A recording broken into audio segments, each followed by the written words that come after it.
Olá, seja bem-vindo ao podcast A Experiência do Paciente, da Sobrexp, a Associação Brasileira de Experiência do Paciente e Cuidado Centrado na Pessoa.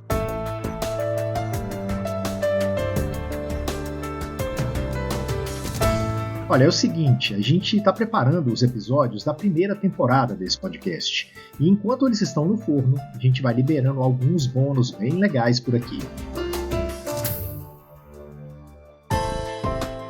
E você ainda não conhece a Sobrexp e quer saber mais sobre ela? Acesse o site sobrexp.com.br ou siga o @Sobrexp no Instagram, no Facebook, no YouTube, no LinkedIn e faça contato conosco. Já este podcast está disponível no Spotify, na Deezer, na Apple Podcasts, na Amazon, no Google Podcasts e em outras 7 plataformas. Já favorita a gente no seu tocador preferido para não perder nada. Bora começar? Eu sou Túlio Fonseca e estarei com você nesta edição.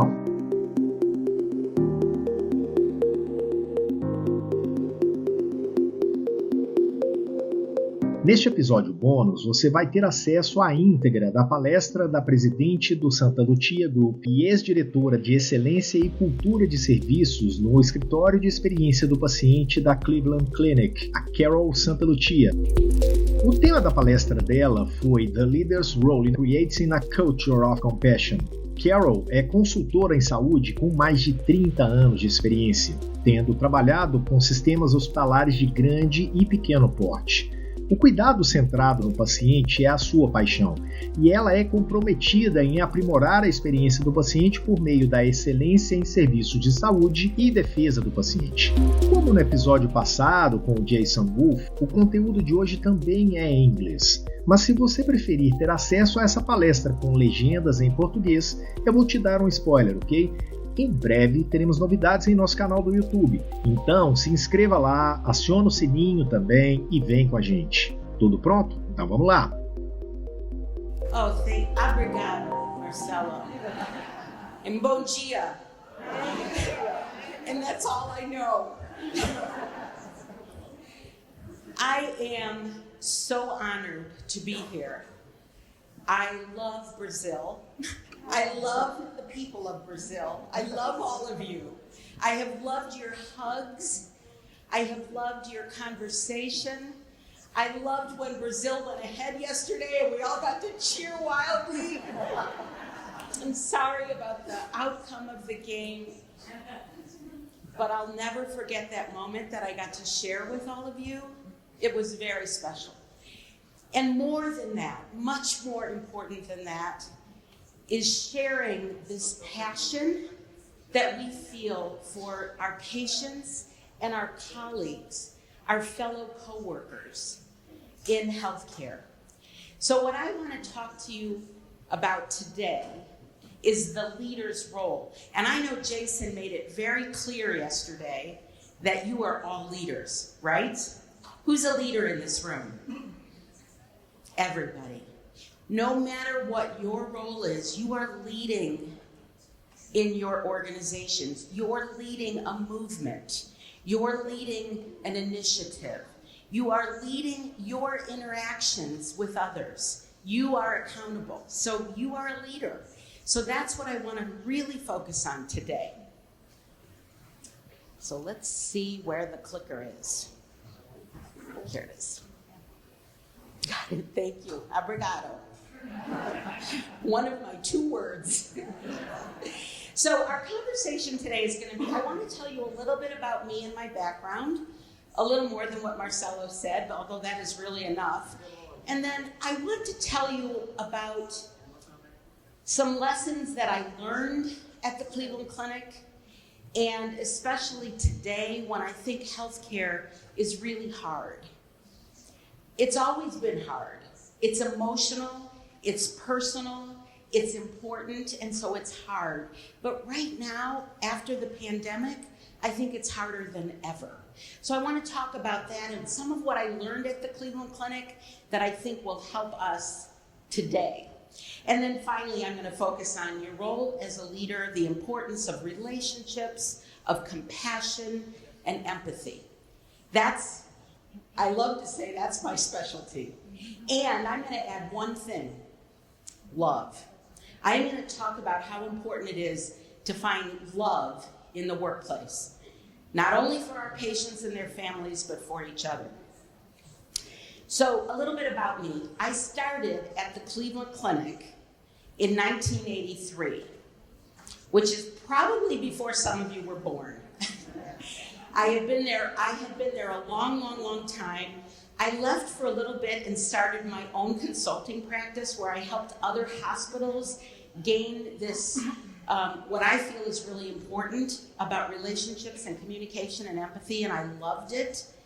And then the Cleveland Clinic asked me if I would come back. And I couldn't say no because I loved that work. I knew we still had a lot to do. So I came back and I worked there another 5 years. And then I left and retired last year. But I'm not really retired. I'm still doing the consulting work and I love it. So I'm very, very lucky. Also, you have to know, if you know me, I have 2 adult children that live in New York City. And I have 2 wonderful grandsons. One is 11. He was born in Ethiopia. His name is Jote. And then one is 3. His name is Milo. So they're very, very special to me, and I have to at least mention them. Now you know everything about me. So let me tell you about the Cleveland Clinic. The Cleveland Clinic was formed in 1921 by these 4 physicians. They were in the war together, in World War I. And they formed a medical unit in World War I, and they talked about wanting to come home to Cleveland and start a hospital that had lots of multi-specialties all together so that the patient could be in the center. And it is and was a fabulous concept. And now there are many places like that, but the Cleveland Clinic was really one of the first to have this concept of a multi-disciplined approach all in one place. The great thing is, here's the mission. In 1921, caring for the sick, investigating their problems, and educating those who serve. So caring, research, and education. And one of the 4, Dr. Phillips, said the patient coming into the hospital should feel the touch of human kindness all through his treatment. Beautiful, right? But somehow we got away from that. Somehow in those 101 years, or I should say probably about 10 years ago, 15 years ago is when we realized this. We had gotten away from that statement of human kindness being so important. Why? Because of the business of it, because of the strategy and the operations and all of the things that we have talked about. And so many of you put it so well yesterday that those can't be separate from experience. But somehow I think we let that happen. And so this one thing happened. I will tell you this story. Some of you may know it. It changed everything for the Cleveland Clinic. Dr. Cosgrove, Toby Cosgrove, who was our CEO at the time, was speaking to a group of MBA students at Harvard in Boston. And he was talking to them about the wonderful Cleveland Clinic with his head held high, and he was so proud, and he should be proud. It was a wonderful place, is a wonderful place. And a young woman raised her hand and said, Dr. Cosgrove, do you teach empathy? Because I heard that you are treated like a number there. Do you understand what I mean? She said, you're treated with like a number. Nobody really cares about you as a person. Dr. Cosgrove said he was shocked and did not know how to respond. She went on to say, my father needed open heart surgery. I did my research and decided not to send him to the Cleveland Clinic. He went somewhere else. So Dr. Cosgrove came back home to Cleveland and he said, we have to change this. We have to change this. We have to be known for our empathy and our caring as much as our medical care. So we had to make a lot of changes. But here's the funny thing. Remember yesterday when the panel was talking about what do you do if you don't have a leader like these CEOs who were up there and they were so supportive? What do you do? Here's my answer. You start anyway. Because by the time our CEO got on board, we had already been working. I had already created Communicate with Heart before Dr. Cosgrove's revelation. So I believe it's a grassroots effort from the bottom up, and it's a leadership commitment from the top down. It must be both. So I will share with you, this was my innermost feeling. I was kind of mad at him. It's like, what? You finally get it because somebody asked a question when I've been saying this to you all this time? But luckily I didn't say that. I didn't say that. Instead, I just was thrilled that he was so committed to this idea of empathy and compassion being important. Now, that was just the beginning of the journey. We had a long way to go. We brought people together. We brought every single employee. I think you call them collaborators. Okay, well, in the States, we often call them employees, but you know what we changed it to? Caregiver. Every single employee or collaborator was called a caregiver now. They had it on their name tag because what that did was it leveled the playing field. Everyone is important. Not just the doctor, not just the nurse, not just the physical therapist, everyone. The people that clean the rooms, the people that send the bills, the people that check you in. Everyone plays a role in making that experience positive. So Dr. Cosgrove said, we are all caregivers. He did a lot of other things at the time, which I'll talk about a little bit. But one of the other things that I think is really interesting, and I think it was referenced yesterday, we did a lot of surveying, a lot of talking to people, and leaders thought this. Leaders thought we need new brand facilities. We need more quiet time. We need private rooms. We need food on demand. Let people order their menu. Get a menu and order their food. We need interactive bedside computers and get rid of visiting hours. So that's what our leaders thought our patients wanted. Then we asked our patients. And I'm not saying they didn't want those things, but that's not what was most important to them. What was most important to them was the things that you see on the right side of the screen. Treat me with respect. It's everything Jason was saying yesterday. See me, hear my voice, treat me with respect. They also said, and this was interesting, they wanted the staff to communicate well with each other. So again, pay attention. If I am a nurse and I'm in a patient's room treating them very kindly with respect and care, and then I look at my colleague and I say, why didn't you do this already? What does the patient feel? Either that I'm a big phony. Do you know that word? Either I'm a big phony or it must be a horrible environment here, a horrible place to work.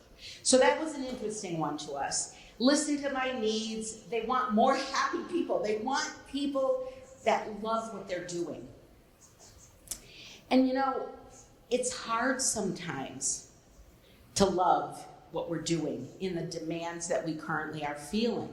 And so back to the leader's role, it is our job to help our collaborators, our caregivers, feel respected and loved and happy.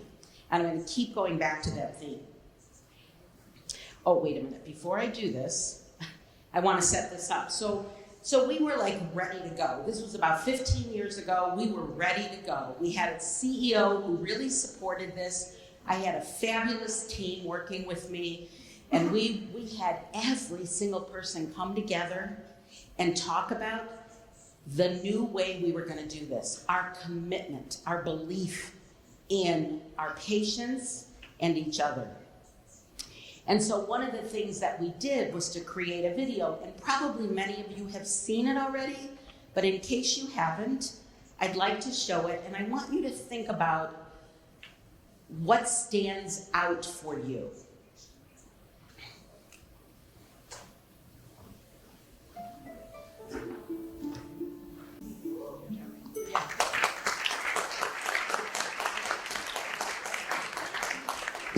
You know, I have seen that hundreds and hundreds of times, and I tear up every time.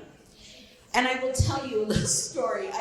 My daughter is a finance person. She's very different than I am. She's now a CFO in a large company.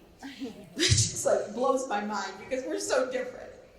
She watched that and she started crying. And she said, Mom, now I see why you do what you do. But I want to know from you, and maybe somebody can even just tell me rather than me putting the headsets, what stands out for you about that? Just tell me some things.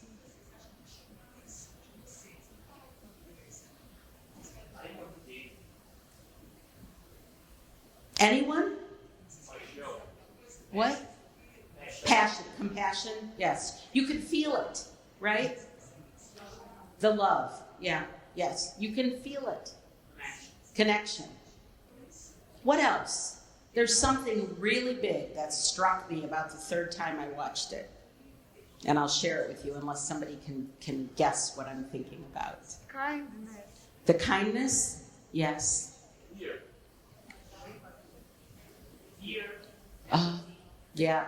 Yes. It gives a great glimpse of the fear that some people go through and the empathy that is displayed and shared. And remember, you can be a very empathetic person, but if you don't show that in some way, if you don't display that in some way to the other person, they don't feel it. So it's kind of wasted. But there's something else in there. Anyone? It's hope. Say hope. Is that what I heard? Yes, definitely hope.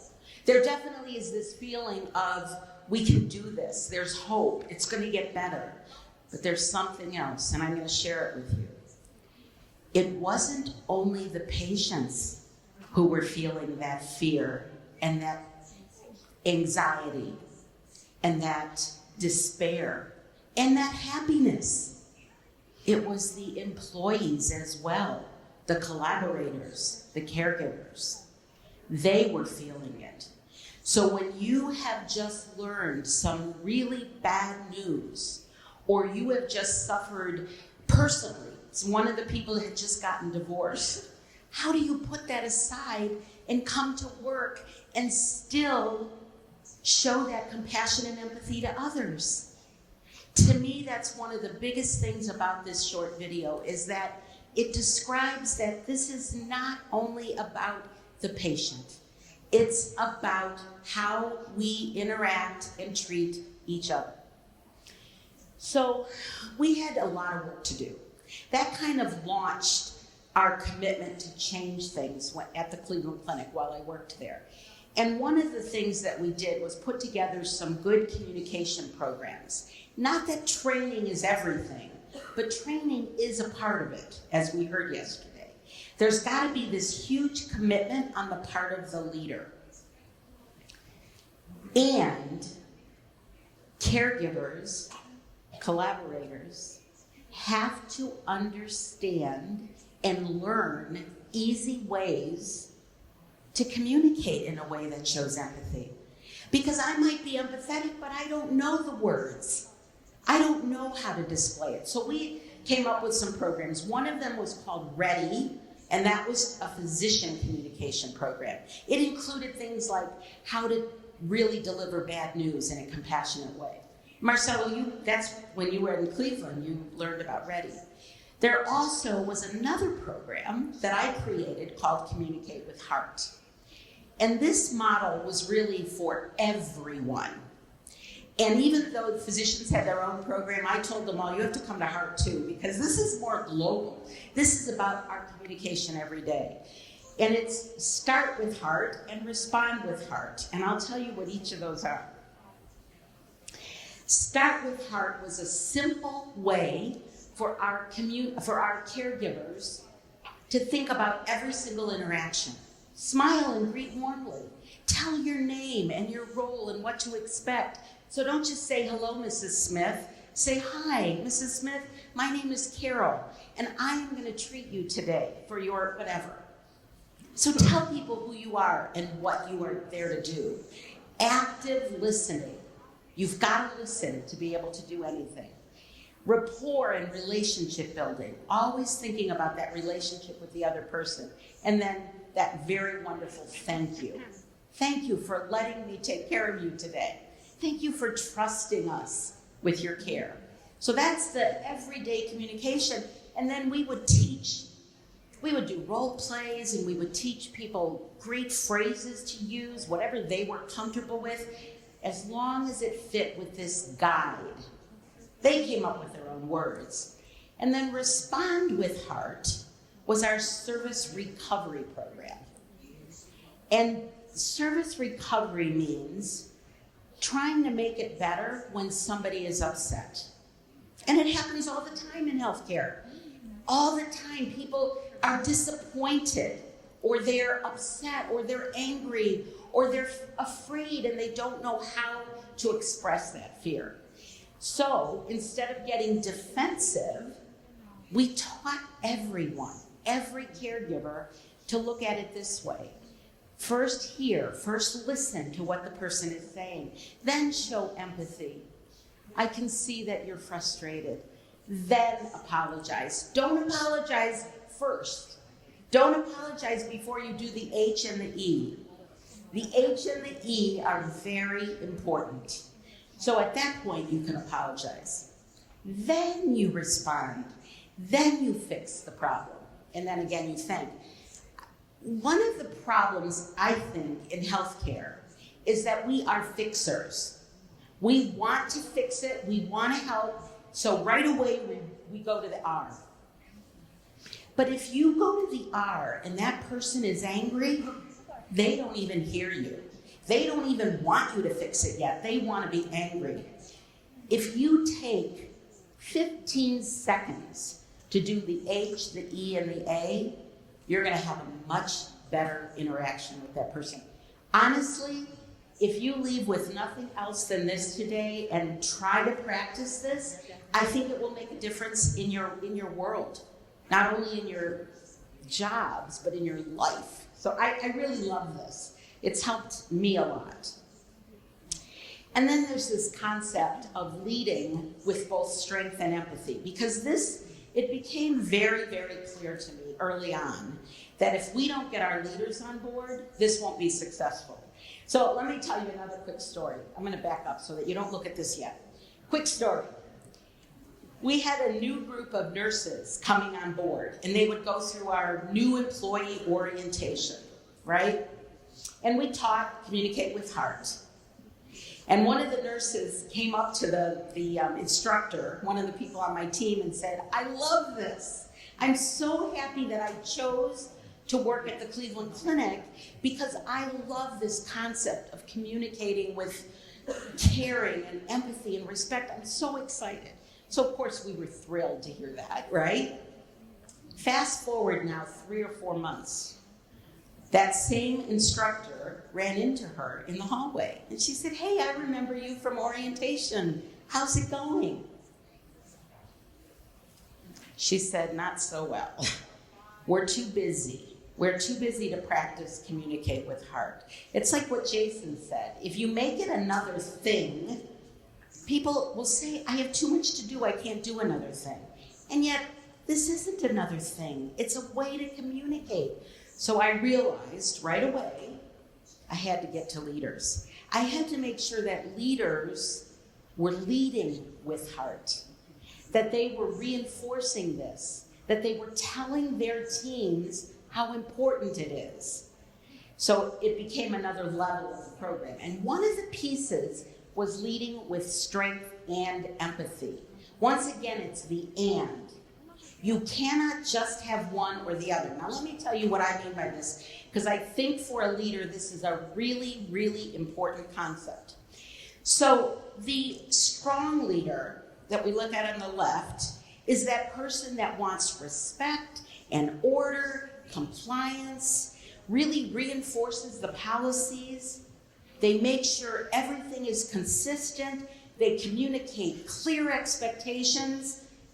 They remove barriers so that their teams can do their work. Those are all good things, right? Yes? Yes. And yet, if you have strong leaders, but none of the empathy on the other side, what kind of a team are you going to have? I think you'll have a team that the people want to leave as soon as they can. That there's no joy in the work. They're more like soldiers. Now, on the other hand, let's go to the other side, the empathy. If you are an empathetic leader, you're the one who cares about your caregivers. You encourage teamwork. You give people the benefit of the doubt. You step in to help. You inspire people every day. You motivate people. You coach them. Those are all good things, yes? But if you have all of that and none of the strength, what kind of a team are you going to have? I think one without very good outcomes. They're probably going to be one that takes advantage of each other or of you. So I say to each of you, it's important to be introspective about what kind of leader you are. When I did this a decade ago, I realized I was leaning too far on the empathy side. I needed to step up the strength and be clearer about expectations. I will tell you that in any situation, there are times you need to pour on more empathy. If somebody on your team is going through a bad experience, sprinkle on more empathy. And then there are other times you need to step up the strength. And if you want to know what it looks like and sounds like, the strength side is, I expect. Or here's the impact of that behavior. Or this is important because. And the empathy side is, you seem upset. How can we work on this together? I'm sorry you're having a hard time. So here's the magic, folks. Combine those thoughts in a way that conveys your empathy to them and doesn't undermine your strength. So something like this. I can see that you're having a hard time, and I am really sorry. This must be done by Friday. I expect that it's done by Friday. It's important because it will impact this and this. How can I help you? That's clear about the expectation, and yet you've also shown empathy. So that's another thing that I think is really critical. So some of the things in the Lead with Heart program, the strength side of it is connecting people to the bigger picture, communicating those clear expectations, inspiring personal accountability, role modeling the behaviors. Now let me talk about connecting people to the bigger picture. This is a picture of, or it's just a story. It's just a story. It went around the internet, so they say it must be true. No, I don't think so. I think it's just a story, but it's a good one. It's a story of John F. Kennedy touring NASA, our space program, and he comes upon this man who's mopping the floor. And he introduces himself and he says to him, "What's your name and what do you do?" And this man's response was, "I am helping to put a man on the moon." Now think about that. If he can be that connected to the mission of the organization and understand how he's important, his role is important in the goals of the organization, can't we do the same thing in healthcare? Can't we do the same thing for our teams? Help them understand whether they are the one who sends out the bill or cleans the floor, that their role is important.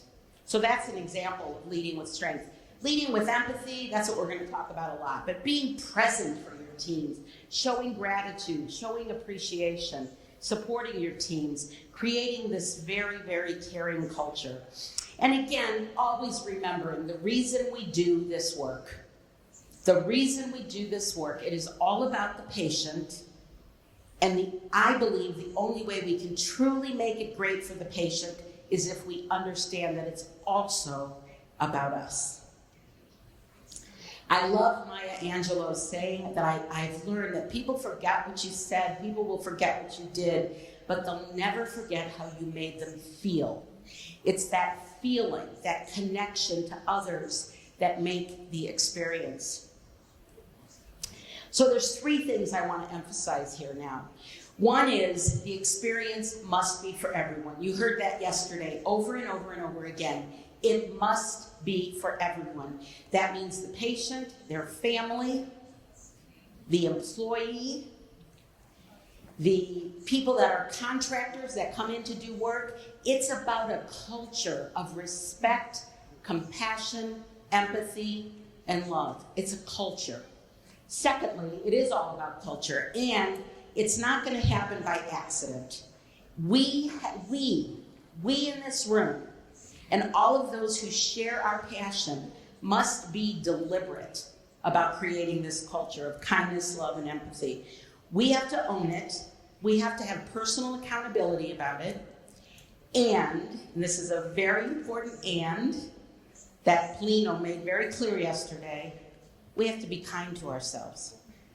If we make a mistake, don't beat ourselves up. Say, learn from it. I told a group of friends the other night, I said, one of my favorite bosses was our chief nurse. And I remember once saying, I don't know if that's going to work. I don't know. And she said, oh, for heaven's sake, Carol, just do it.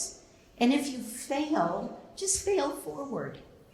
Fail forward, learn from it. Be kind to yourself.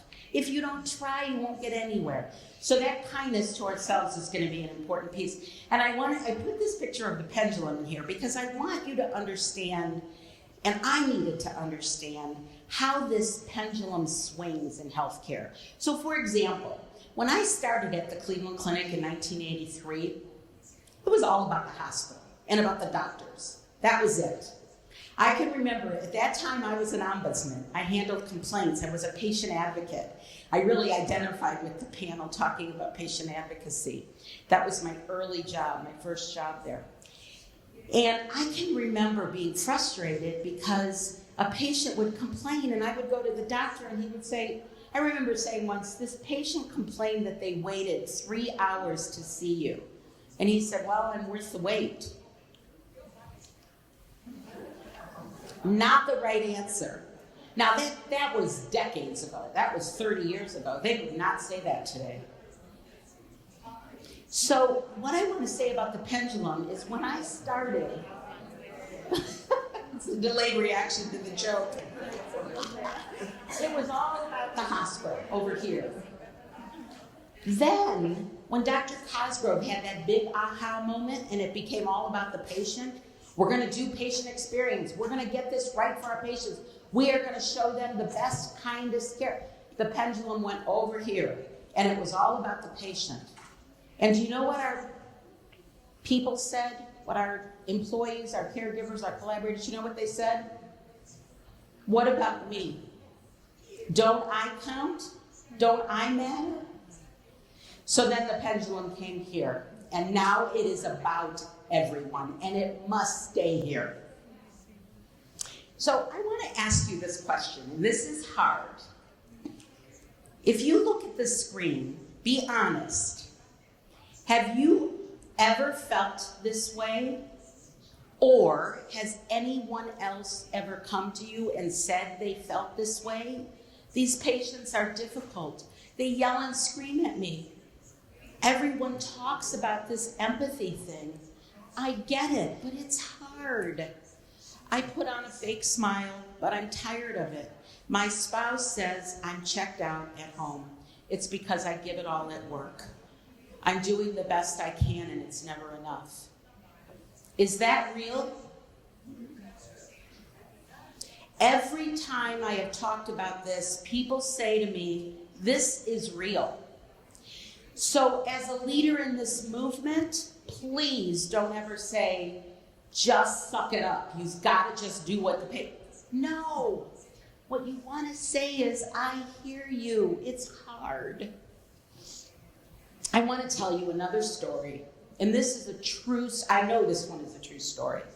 A dear friend who is an emergency room physician in a urban Chicago hospital. So a busy, busy hospital.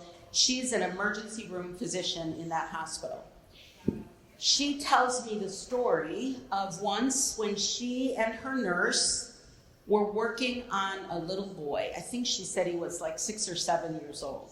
And he had burns on most of his body. And they worked hours on helping this little boy. And he was going to be okay, but it was hard. It was emotional. So they got through the night, and weeks go by, and my friend, the doctor, went into the supply room one day, just by chance, and there was that nurse. And she said, hey, Sue, that wasn't her name, how are you doing? I haven't seen you since, whatever. And she said, I'm not doing well. I think I'm leaving I'm quitting. I'm leaving nursing. I can't do this anymore. It's too hard, it's too emotional. I can't get that little boy's face out of my mind. I am broken. I'm hurting. My friend put down her stethoscope, put down the supplies, and she hugged her. She said, I am so sorry. I didn't know you were going through this. Let me help. Let me tell you what I did when I was suffering like that. We all go through this. Let me help you. That is an expression of love. Everybody expresses love differently. Some people don't like to hug. That's not true here. I know that. But some people don't. But we must figure out how we express that love to each other. That saved that nurse. She didn't leave. She got some help. She felt supported. She felt loved. That's what we have to do in healthcare as leaders. And somebody already said this yesterday, but I have heard this many times. So that's all compassion fatigue. That's what we're talking about. And what's the anecdote? And this, again, was on the internet. I loved it when I read this. It was a physician that said the anecdote is love. And the other person said, well, what if it doesn't work? And the doctor said, increase the dose. Love more. Love in a way that you're comfortable with, but love more. Show that compassion and empathy for each other. Here's another story, and I love this story. My good friend was in South Carolina, and she was on a tour. And she came upon these beautiful, beautiful oak trees. And the tour guide said they were hundreds of years old. And she said, how is it that they're all living and they're so strong and beautiful and vibrant? And the tour guide said, well, it's very interesting because when one of them gets sick, they need water or they need nutrients, the others bend toward that tree to give them the water and nutrients they need. He said they stand each other up. We need to do that for each other. We need to stand each other up. Not criticize, not put down, not be competitive, but support each other, love each other, stand each other up. And then I love this. Tom Rath and Donald Clifton wrote this book called How Full Is Your Bucket? And the premise is very simple. Each of us has this invisible bucket. When it's full, we feel great. We can do anything. We can accomplish everything on our to-do list. We can go out there and show empathy and kindness and compassion. But when it's empty, we feel awful. We feel depressed. We feel down. And each of us has this invisible dipper that we can use to fill each other's buckets easily. I can fill your bucket, you can fill my bucket easily. And we can also take away from each other's buckets. And so I think it's so powerful to think about the impact that each of us has every day in those interactions. You know, just as an aside, another little quick story, family-wise, Donald Clifton and Tom Rath wrote a same book, How Full Is Your Bucket, for kids. And I bought one when my grandson was in kindergarten, and he brought it to school for show and tell. And my daughter, again, sort of rolled her eyes, but she said, Mom, Joe Tate really loves this book, and he told his friends all about it. So, hey, if we can help our children learn this lesson, we're better off. So I'm going to tell you a few other things that I think can help, because again, I know this is hard. I'm saying this, we need to do this, we need to do this, and it's not so easy. So let me give you a few ideas of things that have helped me. One is to really train ourselves to see the good in everything. There always is something to be grateful for. And a way you can train your mind to do this is to practice gratitude. Gratitude. It shifts your whole perspective on things. My necklace says, I am grateful, and I wear it every day as a reminder of how everything in my life, I could look at the problems or I could look at all of the blessings and be grateful. So that's one way to think about it. Another is every night before I go to bed, I write down 3 things I'm grateful for. And I want you to know that last night, one of them was all of you. I wrote, I'm grateful for the warm, beautiful Brazilians who welcomed me so graciously.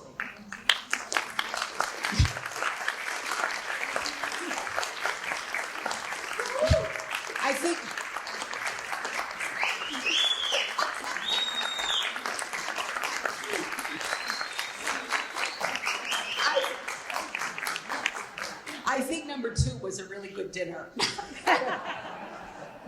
And then another thing you can do that helps you practice gratitude is to tell people how grateful you are for them. Write them a letter, send them a text, send them an email, call them up. So that's how to practice something that I think can have an impact in your life. Next is celebrate. And I know you all know how to do that because we did it after that goal yesterday. But celebrate the little things too. Celebrate when your teams have an accomplishment, and celebrate in any way you want. You can make it big and bring in food, or you can make it little and just at a team meeting say, we have to congratulate so-and-so for her hard work yesterday. Recognize people. And if it's not enough to just know it's the right thing, take a look at these numbers. So I love the one in the bottom there. 73% of employees who have a positive experience or positive experiences are more likely to go the extra mile, which is what we want them to do. I mean, this is from Work Trends, and it's 2016 data, but I don't think it's any different today. 52% of engaged employees are less likely to leave. So if you want teams to go the extra mile and stay, all you need to do is show them that respect and love and compassion. Treat them the way you want them to treat your teams. And then I want to talk just a little bit about personal accountability. It's different than when you say, I hold these people accountable. I'm not talking about that. I'm talking about how we hold ourselves accountable. If I'm committed to this, how do I hold me accountable for it? You can't mandate that people will do this, but when you are accountable, they are inspired by it. And they change their behavior as they watch you. So here are some, I think, great people that have expressed accountability. Mahatma Gandhi says, be the change you wish to see in the world. Don't wait for it to change, be the change. And Eleanor Roosevelt said, I am who I am today because of the choices I made yesterday. So what this means is don't blame someone else. When I hear somebody say, well, it was their fault, I cringe inside. The person who says, I own this. I own this piece of it. I'm going to learn from it.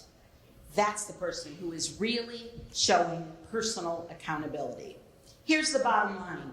If it is to be, it's up to me. There's a cat that sees himself like a lion, because that cat knows it's up to him. And we talked about this as well, over and over and over again. All of these little things make a big impact.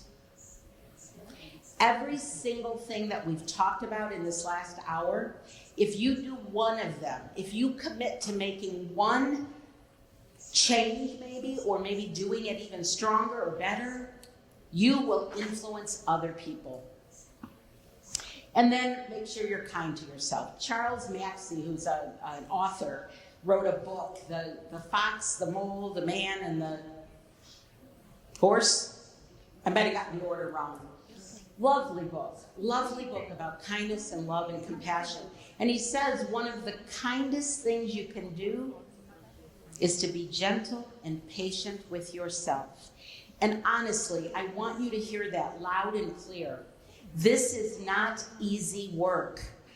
What we are doing is really important and good work, and it can be hard. So please be kind and gentle with yourself. And I think this is really important, and it speaks to the power in this room. Find that group of people who challenge you and inspire you, and spend a lot of time with them. It will change your life. So those are the people in this room. Now I hope I'm one of them. You can email me. I have had friends who say, when I'm feeling down, just that connection is what boosts me up. So, some final thoughts. And I would love any questions from you about any of this. But some final thoughts. I really was struck yesterday about the conversation about leadership, because again, I do believe it's the leader who sets the tone.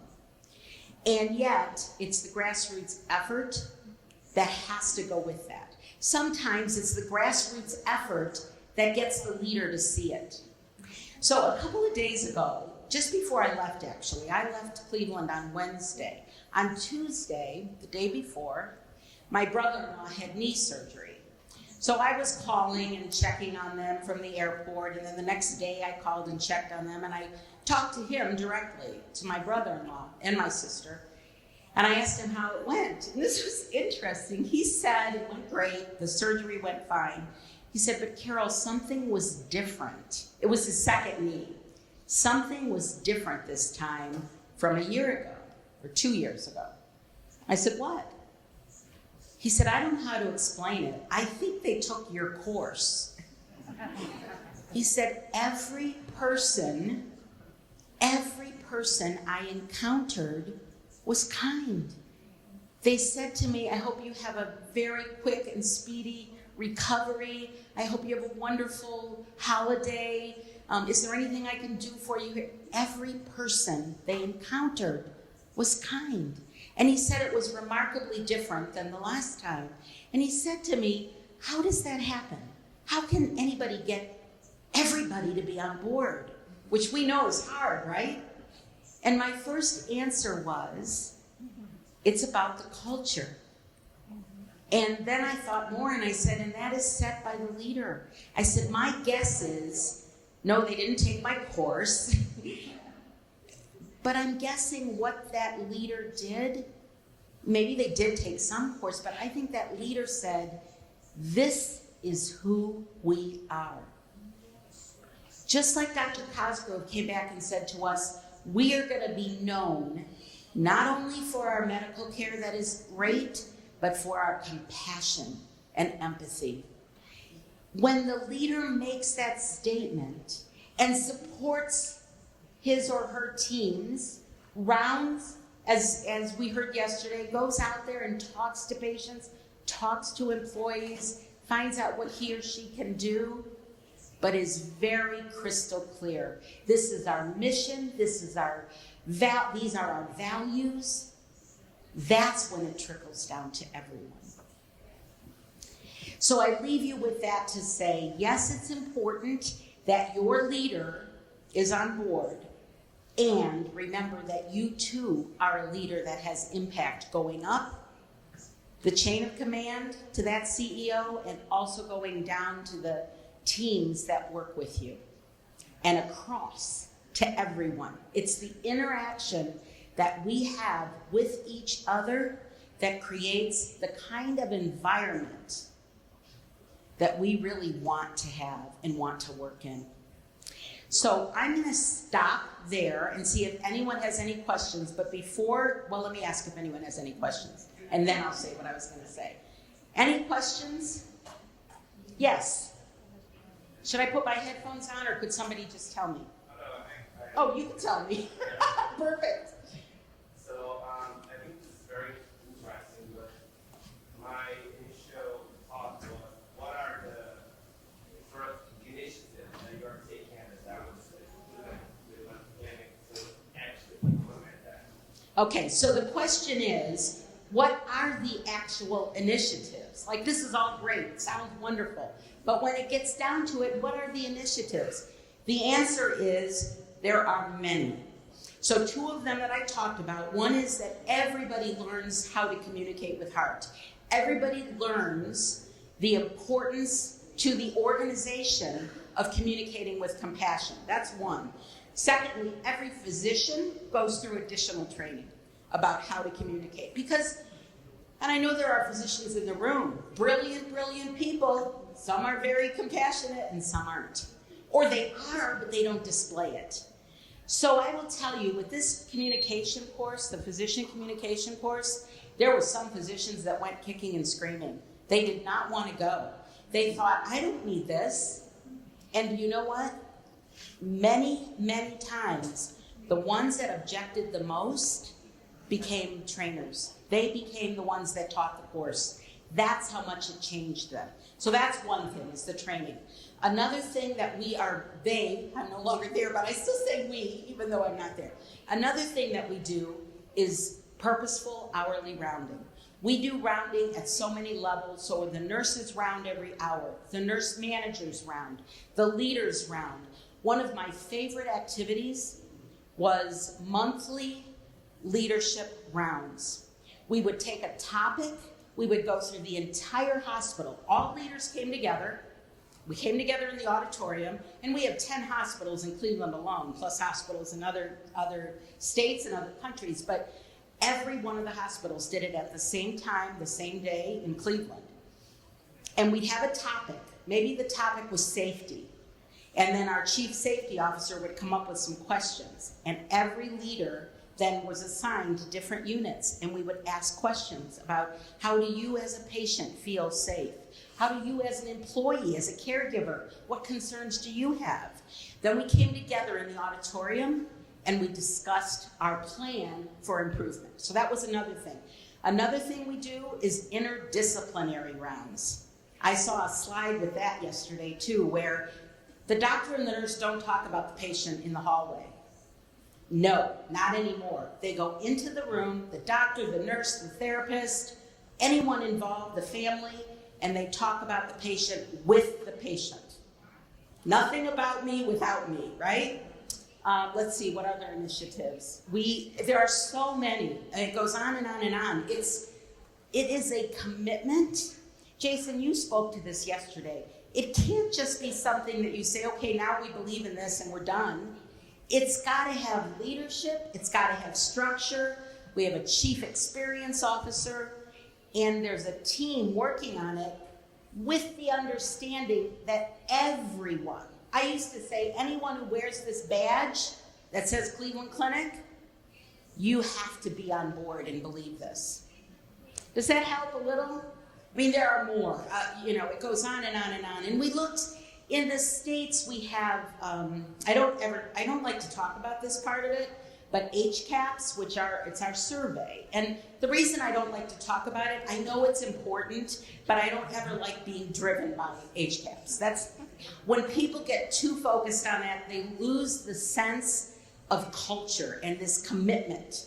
So, but there are HCAHPS, and we look at those. So if we're scoring poorly at quiet at night, for example, we'll do an initiative around that. And we have patient experience managers for every hospital and every program. So yeah, it's a commitment. Other questions? Well, I'm here all day, so you can ask me questions all day. But let me just end by, oh yes, you have a question? Okay, we'll make this our last one. I think I've gone over a little bit, Marcelo. Português. Oh, so you'll tell me. Okay. Como é que vocês começaram? He'll tell me. Marcelo will tell me. Yeah. Eu gostaria de saber como é que vocês começaram todo esse trabalho. Como que vocês começaram, principalmente com os colaboradores, principalmente com os cuidadores. Isso foi, por exemplo, uma entrevista inicial com cada um. Como é que foi tudo isso? Como é que isso começou no início no Cleveland Clinic? E como a gente poderia fazer isso no nosso hospital, ter alguma vontade? So I heard the end, which is how do we get started? Is that pretty much the question?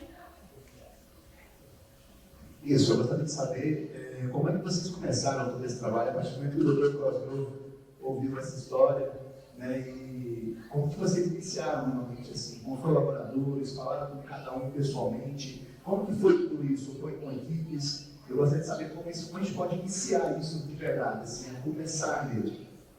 Okay, I'm going to take this off. Thank you. Obrigado. One of the words I know. So that's a great question. Now keep in mind, it didn't start when Dr. Cosgrove heard that story. We had been working on this furiously for years, for decades. But when Dr. Cosgrove heard the story, it gave us all a lift in this work. We're like, yes, now he believes it. Oh, thank you, I'm sorry. Do I have to repeat anything? You're okay? So this is what he did, and I give him so much credit for it because this was a big commitment. At the time, we had 40,000 employees. We have more now. I think it's up to 60-something now. But back then, we had 40,000 employees, and he made a commitment that everyone would come together. We had probably 200 sessions of, I can't even remember the numbers. But we had session after session after session of people coming together and understanding that it was going to be different. And he showed the HEART program. We kind of demonstrated just the outline of it, and that they would be going to classes. He also asked every single caregiver to talk about what was important to them. There were table discussions that were phenomenal. We talked about how we work together as a team. I mean, it was a really clear agenda, but everybody came together. And you know what? Here's the really interesting thing. Our finance people said, you can't do that. Do you know how much money that's going to cost? And he said, we're doing it. We're doing it. And then the doctor said, I don't like this. I don't want to be a caregiver just like the person who mops the floor. I'm different. I'm a doctor. I went to school for years and years and years to become a doctor. He said, you're a caregiver. Dr. Cosgrove was crystal clear about this being important, and that was one of the keys to success. Now, I'm not saying he didn't listen to people. He had to. He had to listen to people. He asked for a lot of opinions, but bottom line was, this is what we are doing. It's who we are. It's why the Cleveland Clinic then got a reputation for being caring and empathetic, because of that commitment. Now, I want to be totally honest. Do I think that it happens every day, every time? No. The work is never done. It's got to be reinforced. But that, to answer your question, that was how it got started. Okay, so now I want to say to you, from the bottom of my heart, it is such an honor for me to be here with you, not only to share my passion with you, but also to just be among you and live these 3 days with you. I have loved it. You are wonderful people, and I will hold you in my heart forever. So thank you. Obrigada.